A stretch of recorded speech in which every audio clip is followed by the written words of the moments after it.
Hi. Good afternoon. My name is Lieutenant Wing Sang from Ladder Company 166. This morning at approximately 6:45 a.m., we received an alarm for a water rescue for a person in the water. We got there momentarily within minutes. We located the victim. The victim was underneath the pier. Our members responded to that location. We sent out 2 rescuers. We made contact with the patient, removed them to shore, and we quickly removed them onto the boardwalk for the FDNY ambulance to be removed to the hospital. Feel free to ask any questions. Can you talk about the dangers and difficulties of this kind of situation and also the training that goes into it to respond in this? Yes, especially around this time every year, we have a lot of these responses where we're assigned as a water rescue unit. We receive extensive training throughout the year for these responses, and the members are very well equipped for these responses. Any idea how she ended up in the water? We are not sure. We don't know. We heard she may have fell or jumped. And how far out was she when you guys? I want to say approximately 100 feet below the pier. And could you just walk us through a little bit of what was done from start to finish of getting her out of the water? Well, we first set up by the water in direct line of sight of the victim, and we set up our gear. We have ropes, harnesses, water rescue suits that the members have to put on before they actually go out to the water for the rescue operation. Life jackets, and these are, we send 2 members out, and they're secured to the shore with 600 feet of rope that once we approach and make contact with the patient, they can all be removed together by the members who are stationed on shore. And we heard firefighters heard some screaming. Was she screaming for help in the water? Yes, the patient was screaming for help. Once we got onto the boardwalk, we were able to ascertain from information from the Parks Department and our members that the patient was underneath the boardwalk. And how dangerous of a situation was it? These situations are, always dangerous, but we do receive extensive training for these operations. And what kind of condition was she in? I would say probably, exposure, to the cold water, but I am not sure, what specific condition she was other than exposure from the cold water. And in these kinds of situations, what happens? I mean, had you not gotten there in just a couple of minutes, what can happen if someone's in that kind of cold water for an extended period of time?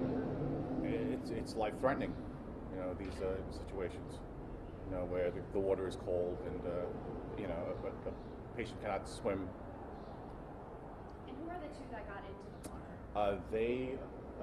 They're not here. They were relieved. The only other person that was here was Andrew McGowan, who's driving the rig behind me. Okay. Were you involved with the actual rescue? We just helped them pull them in. We have a rope. Andrew, step up. Stand up. Say and spell your name. Andrew McGowan, McGowan. We just pretty much all work together. So the swimmers go out, they reach the patient, grab her, and then give a signal, which is to tap yourself on the head. And then that's a signal to us on the shore to start pulling in. We pull her in, and then we pretty much grabbed her and took her to the ambulance. Did she say anything to you guys? No, she was very cold, shaking, obviously in distress. So we just had to get her warm as fast as possible and get her to the hospital. And do you guys have an age on her? No. No. Approximately middle age? Yeah, 35, 40. How long have you and the other 2 rescuers been in the department? I have 12 years on. The other 2 members are around 5. Lieutenant, can you step back up and spell your name? Yes. And then also, this is a house you've got the water here, so you guys always go to. Right. We have numerous responses to the water for these types of incidents. And cold? Yeah. Spell your name for everybody. Last name is Sang, T-S-A-N-G. My first name is Wing, W-I-N-G. And I'm a lieutenant here for about 5 years. Can you explain the process? Like you said that the men that went in the water were secured. Was that with a tether? Yes. They have a harness which wraps around their body, and there's 600 feet of nylon rope, and other firefighters on shore are holding on to that rope, so they're secured to the shore with that type of rope. So where did you park? You parked up on the boardwalk and had to walk out onto the sand? We parked as close as possible to the beach, and we walked with our equipment from that area to the water where we initiated our operations. And you just had to wade into the water? It depends on which members. The two members actually went into the water, and the other members are on shore, right? So we're not actually in the water, but we're holding on to the rope and making sure the operations go as planned. So from the time that you guys got the call to the moment when the woman was safe and secure back on land, how long? I can get you this specific. Probably 10 minutes, Pretty fast. 10, 15 minutes from the initial response to making. Can we just show them the gear, the wet gear? Absolutely. Whoever's got it. It's probably going to take a few minutes for them to take it out. The harness and that kind of Okay. thing. Yeah. Right. What was the condition of the water? Was it like particularly choppy? It was choppy. The water was blowing from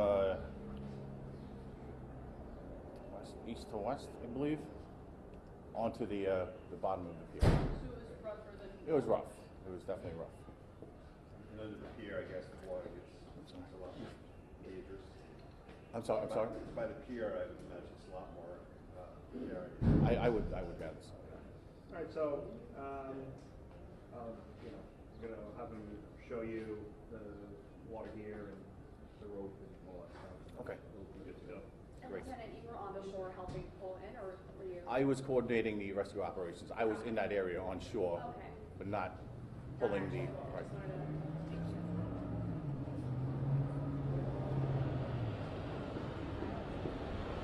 sure. You had asked about it's more dangerous by the pier. It's a lot more dangerous by the pier Yeah. because when the water's choppy and everything, you can hit against the pier and everything, and it makes it a lot more dangerous for the rescuers and the victim also. So doing it in 10 minutes is pretty quick. Yes, to get there, get the equipment on, and get them out, that's very quick. They did a great job. You're not putting your equipment on going there. You have to get there and then put the wetsuit on?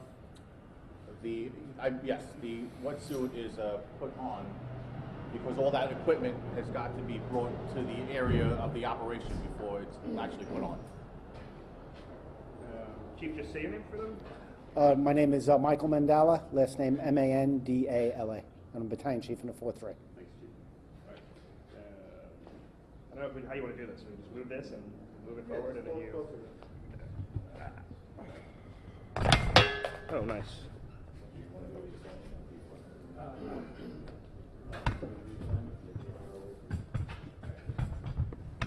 Okay.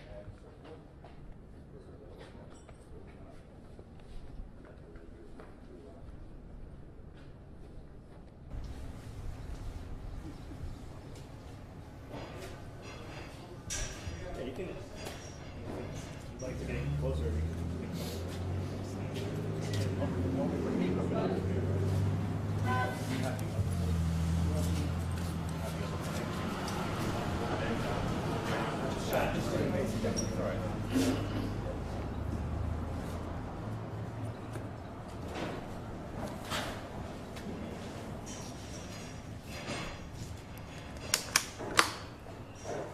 So just to start off, this is the personal flotation device, also known as a vest.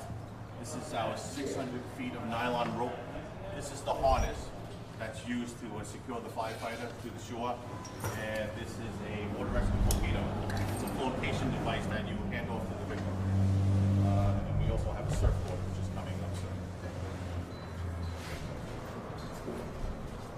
But you said this morning they just walked out. I'm sorry? This morning they just walked out, or they had a surfboard. How did they get from shore to her? We carried all this equipment, double this equipment, because there's two ropes, two vests, two harnesses, and a surfboard, and other equipment that we brought to the shore. How does the surfboard play into the whole The thing? surfboard is used by the secondary rescuer. He's also tethered. The surfboard is tethered to the rope, and he's tethered to the surfboard. Right? The primary rescuer puts on the suit. He goes out first, makes contact with the patient, and then surfboard goes out in case he needs backup. In this case, it wasn't really used. They both went out, but the primary rescuer made contact with the patient and was able to pull the patient. And is the surfboard used as like something for the victim to hold on to, or like It as, could be as a stretcher? Yes, it could be for like an unconscious patient. You know, Yeah. you can roll them onto the surfboard. Sometimes it's quicker, sometimes it's not. You know, depending on the water. Well, that's you know. All right. That's a long and short Thanks, of it. guys. Thanks, guys. Congratulations. Thank you. Thank you.